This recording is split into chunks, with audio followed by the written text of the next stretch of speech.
Hi, this is your fellow dash camera from Greater LA Dashcam, and I just wanted to address some controversy in regards to this video that was uploaded a few days ago. So I'm just going to start off what really happened here. As I was driving southbound on Interstate 5, also known as the 5 freeway for us locals, I was transitioning onto the eastbound 10 freeway, and there's a curve that is 35 miles an hour. It's an advisory speed as is a yellow sign. I'm going to put a link in the description so you can watch a video courtesy of Road Guy Rob, which explains the yellow advisory signs. Even though the advisory speed here is 35 miles an hour, people are often going 50 to 65 miles an hour on the curb. And as you can see in front of me, there are two vehicles. There's a white Nissan Rogue, not the same one that gets in front of me, and a black vehicle that is also right in front of it. And then you can see the Nissan Rogue on the right, the one that gets in front of me, get in the picture. The driver of the vehicle happens to be a woman in her 30s who also happens to have an elderly passenger on the front seat. And I don't understand why she decided to move over to the left lane knowing that she was already approaching this curb, despite having two fat signs plus a third sign that is indicating that there's a curve coming up. And then she decides to do this crap by blocking the entire left lane and hesitating to move up. Oh, what the? Why the f are you slamming your? While it was wrong for me to lay the horn a second time after the initial honk, I was just extremely frustrated because this is such an easy curve and it's not that difficult. As you can see, the Nissan Rogue that was right in front of this one and the black vehicle that was right in front of it, they already drove past the curb without any hesitation. And as you can see by this point, they're already out of frame. And some people were saying that I was speeding right afterwards, but no, what I was doing is I was recovering my speed because she had slowed me down so much that I had to catch up back to freeway speeds. I was going no more than 30 to 35 miles an hour on that curve. And so you can hear my frustration right after this. She gets in front of me, she can't even pass a f***ing big rig, man. I have driven down this interchange hundreds of times, and I've driven next to big rigs without any issues. And every single time I pass them successfully. Sometimes if there's a slower vehicle right next to a big rig, I can't really do much about it. I just have to take it with stride. And but if it's a standard vehicle that could easily pass a big rig, there's no excuse why you shouldn't pass it. The point is, if you're going to pass a big rig, you either pass it or you don't. In the case of you don't, stay behind the big rig. Don't get in the left lane and expect people to kiss your ass. California is a fast lane state, and the law says any vehicle proceeding upon a highway at a speed less than the normal speed of traffic moving in the same direction at such time shall be driven in the right-hand lane for traffic or as close as practicable to the right-hand edge or curve, except when overtaking and passing another vehicle proceeding in the same direction, or when preparing for a left turn at an intersection or into a private road or driveway. And Section B of that code also says that it's a violation to hog the left lane, basically, and you could easily get pulled over by a cop for failing to pass another vehicle while actively on the left lane. That same message is also reiterated on another section of the vehicle code. While it does say that the reduced speed may be necessary for safe operation, in my point of view, I don't think it was safe because, first of all, the Rogue was driving right next to the big rig on a small corner of it.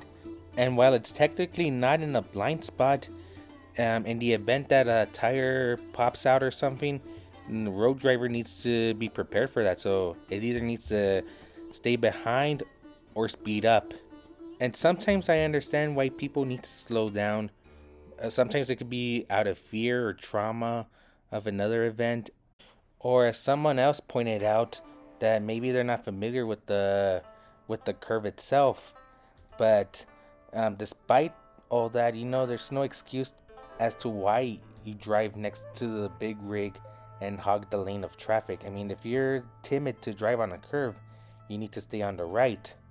I have been driving for 11 years, and this is one of those moments where I blew my fuse, and my reaction to this was less than satisfactory, and I just want to apologize for anybody who got offended by this clip. Yeah, I'm gonna try to be a little bit more patient from now on, and I'm gonna see how I can improve from this experience. Moving on, I also want to address the horn usage in California. Well, the vehicle code does say in Section A, the driver of a motor vehicle, when reasonably necessary to ensure safe operations, shall give audible warning with this horn. And the horn shall not otherwise be used except as a theft alarm system, which operates as specified in Article 13 of this chapter. The problem with this, though, is that it is vaguely written and it doesn't say that it's unlawful to excessively honk.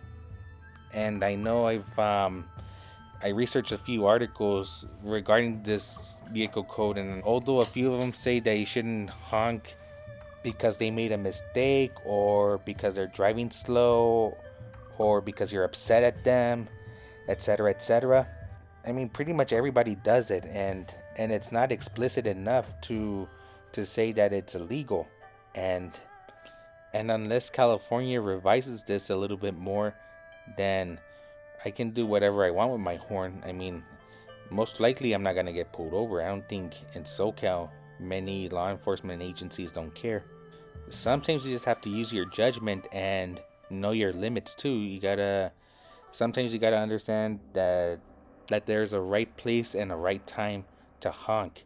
I did it on the freeway, which most people wouldn't care, honestly, but there will be times that I'll honk on the city street, but usually at major intersections, not so much on residential streets. I hate when people honk on a residential street, especially when they're trying to go pick up a friend or a family member or something. I just think it's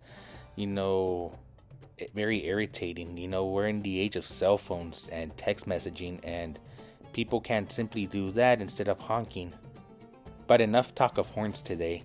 Right now I'm going to address another issue that was brought up to me a couple of times.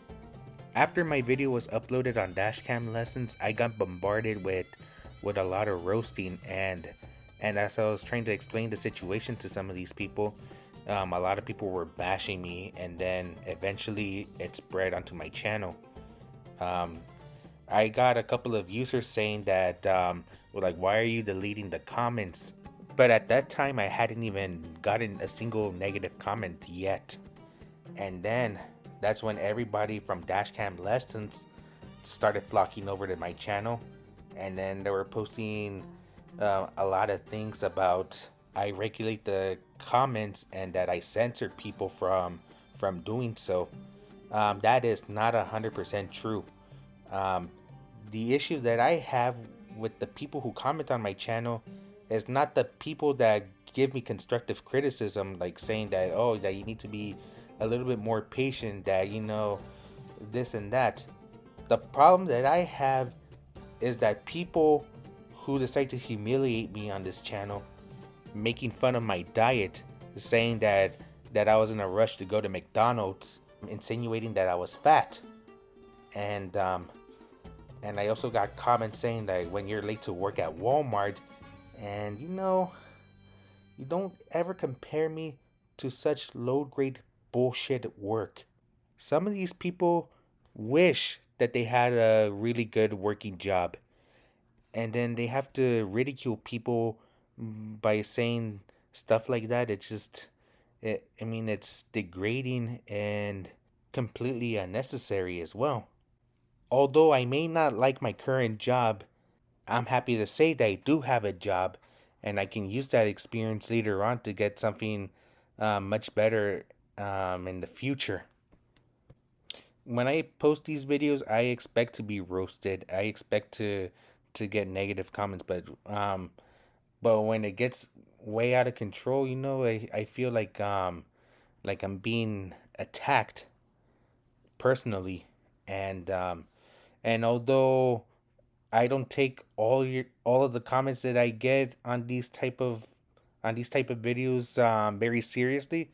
There's some that I do take offense to, such as the first two that I mentioned earlier, and saying stuff like, "Oh, you live with your parents," or "You cry to your mama," or "Cry me a GoFundMe page because you wasted point zero zero something mpg on gas."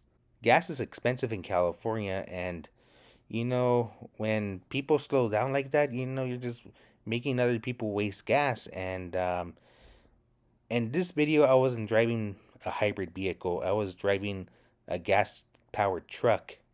And as the saying goes, you know, every every penny counts. And I apply that when I drive my vehicles. And whenever I have to slow down, I have to waste a little bit more gas, and it adds up. But going back to the original purpose of this topic is, when you humiliate people, you're really hurting the person that's behind here producing content for you guys. And, you don't understand how much time and effort I make making these videos. And, and I generate content for you guys to entertain you guys. But when there's a few bad apples out there ruining it for other people, I mean, it comes to a point where I have to start regulating the comments because I want to be able to make a safe environment for everybody. I don't want my channel to be bombarded with insults and laughter, and then it creates a ripple effect around my channel. That's why I regulate the comments. That's why I delete comments. I block people, and I make it very clear every time I upload a video. Sometimes you'll see a warning message in the beginning of my compilations. And I don't do that with the smaller videos because people are still gonna do it anyway. But when I know that it's gonna be a controversial topic, I'm prepared to listen. I'm prepared for the criticism. I'm prepared for anything that comes in my way. But there's a limit too. I mean, when you start poking fun at people's weight and what they eat or what they do for a living, and you guys gotta understand the consequences of your guys' actions. And I know it's easy to say, if you can't stand the heat, get out of the kitchen. No, I'm not gonna get out of the kitchen because I love doing what I do most, and that's generating content for you guys. And I don't want the experience to be ruined by a few bad apples. So all I'm asking you guys to do is to have a little bit more compassion, and um, and try not to hurl insults at people, because you don't know what they're going through. I mean, when I comment on other people's videos, I usually have a neutral tone when I talk. I don't make fun of people's appearances or looks or anything of that type of nature. And so the point is, treat other people the way you want to be treated. If you start treating people like an asshole, then expect to be treated like an asshole as well. That's kind of my point here. And I guess that's it. I mean, thank you guys so much for watching this video, and I hope that you learned something from this experience. And I just want to wish you guys a good rest of your day.